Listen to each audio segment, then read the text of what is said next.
Hello and welcome to Unews. Happy Wednesday. Feliz miércoles. I'm Carolina Sarassa and thank you for being here with us today. And we began today with new details in Jeffrey Epstein investigation. A new report now says the guards fell asleep and did not make some of the required checks the night he died. Andrea Linares has more details. The Bureau of Prisons isn't talking to the media, but it will have to answer to Congress. The House Judiciary Committee sent the agency a bipartisan letter demanding answers to nearly 24 questions about Epstein's time at MCC. Caro, now back to you. Thank you, Andrea, for that report. And now turning to Dayton, Ohio, new video is helping piece together what happened right before the mass shooting there. Police also releasing more information about how many people that gunman targeted. Police saying he shot 26 people in just 32 seconds. And we're looking at those images of what happened that day in Dayton, Ohio. Now, a man who recently walked into a Walmart, in Missouri, fully armed, says he meant no harm. Authorities arrested the 20-year-old and charged him with making a terrorist threat. He now says what he did was a mistake, but as Paola Byron reports, the man says he does not regret it. Meanwhile, a new school year for California communities still recovering from another mass shooting. Thousands of students to a terrifying animal attack in South Carolina. A woman is seriously injured trying to protect her dog from an aggressive alligator. Jorge Hernandez has more details. Coming up next, details on a petition to rename. It has been a week since ICE raided several processing plants in Mississippi, resulting in almost 700 arrests and countless families shattered. It is the largest workplace immigration raid to hit a single state in U.S. history. Lawyers and activists are still working around the clock to help those impacted. Lorraine Cáceres is in Morton, Mississippi with the latest. Lorraine. Carolina, as you were saying, it is very interesting how so many activists and lawyers that are working for free have come down here to central Mississippi to try and help these families. I met one of these activists a few days ago, and yesterday she went to meet the DHS Chief Kevin McAleenan, who was here in Jackson on an unrelated matter, participating in a forum about racial tensions, and she went there specifically to try and confront him and present to him a case that has really wrenched at her heart, and she's trying to help this family out. A mother who is breastfeeding her child has been detained by ICE and hasn't been able to do so in days. She was able to make contact with McAleenan, present her case, and ask him for help, and she was appalled by his response, saying that he had no power to help this mother out and try and get her out of a detention center under humanitarian reasons, like so many immigrants have been able to do so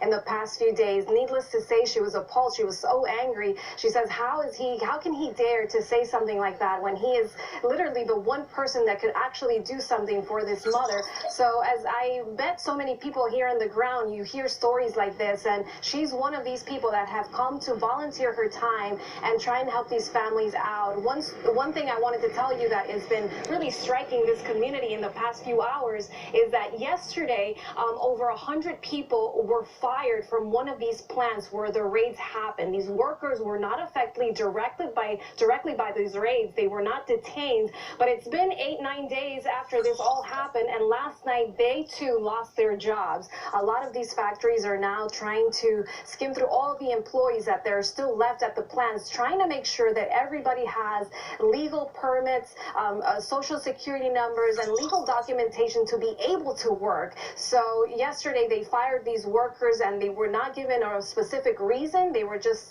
told that in the coming days the plants might be closing, and now there's a lot of questions of people trying to determine if maybe they can get their jobs back in a few weeks or if they're permanently out of these plants and out of work. Carolina, back to you. And Lorraine, before you go, do we know if any of these workers who were fired will be in fact paid?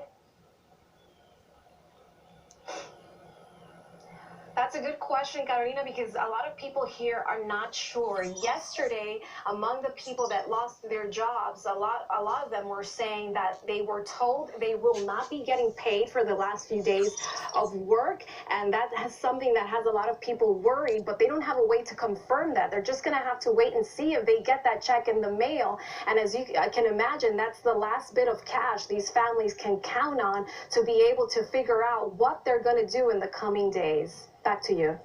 Thank you, Lorraine. And many of those families do live paycheck to paycheck. Thank you for that report, Lorraine. And now the FBI is investigating a shooting incident at an ICE office in Texas. Authorities do not believe the shooting was a random act. In fact, they say the officers were targeted. Pedro Rojas reports. An undocumented college student in Bakersfield, California, was just released from ICE detention after being held for almost 3 months. The timing of his arrest is now being questioned by his lawyers. Jose Bello was detained just 2 days after he read a poem critical of the immigration system during a public immigration hearing. He is now free on bail and is here with us. Thank you for your time, Jose. Around the country, Tennessee lawmakers are studying legislation that would impose a near-total ban on abortions. The Tennessee Senate judicial contamination is not a new problem in Newark, New Jersey, but now authorities are saying that the filters given to residents to address lead contamination may not be reliable. Blanca Rosa Vinches has more. Thank you, Blanca. And officials in Newark had to stop handing out bottled water for a few hours on Tuesday. That's because the bottles that were given away were past the use-by date of May 2019. The state's health department said there is no shelf life for bottled water as long as it remains unopened. An officer is dead and 2 other officers injured after an extended shootout near a highway in California. The suspect was shot to death, but authorities are still trying to determine a motive. Juan Carlos Gonzalez has more. In the Connecticut city of East Haven, officers had a scary confrontation with 2 large dogs. The tense moment was captured on a body camera with one accident in Florida. A woman panicked after she locked her child inside a vehicle all by accident. Thankfully, a police officer and a bystander came to the rescue. Yuri Murungi has the story. Welcome back to Unews. A shocking accident in a remote Peruvian town. A young man had a plan to rest on top of a water tower, but ended up in the hospital with a wooden beam sticking out of his chest. Maria Luisa Martinez has the story. Also in Peru, a group of locals jumped into the water to try and save a whale. The locals pushed on the whale side. This is calling for stronger protections for animals and plants. Under Tijuana, there is a new mural on the Mexican side of the border attracting a lot of attention. The artwork shows faces of people who have been deported from the U.S. and in addition, the mural has barcodes so visitors can scan with their phones to hear their stories. We are joined by the artist, Lisbeth de la Cruz Santana. Welcome back to Unews. A new partnership in the NFL. Rapper and business mogul Jay-Z, who at times has been critical of the league, now joining forces to work on social justice issues and advise on entertainment for events like the Super Bowl halftime show. Miriam Arias has more details. According to Jay-Z, the idea is also to expand on the league's Inspire Change initiative, which began earlier this year. Now, its goal is to create positive changes in communities around the whole world. Now, we're talking about programs aimed at reducing barriers to opportunities. So, for example, we're talking about, in education and also in economic advancement. Oh, thank you, Miriam, for that report. We have no more time, but we will see you guys tomorrow. Thank you for being with us, Miriam. We'd love to have you always with those great stories. We'll see you guys tomorrow.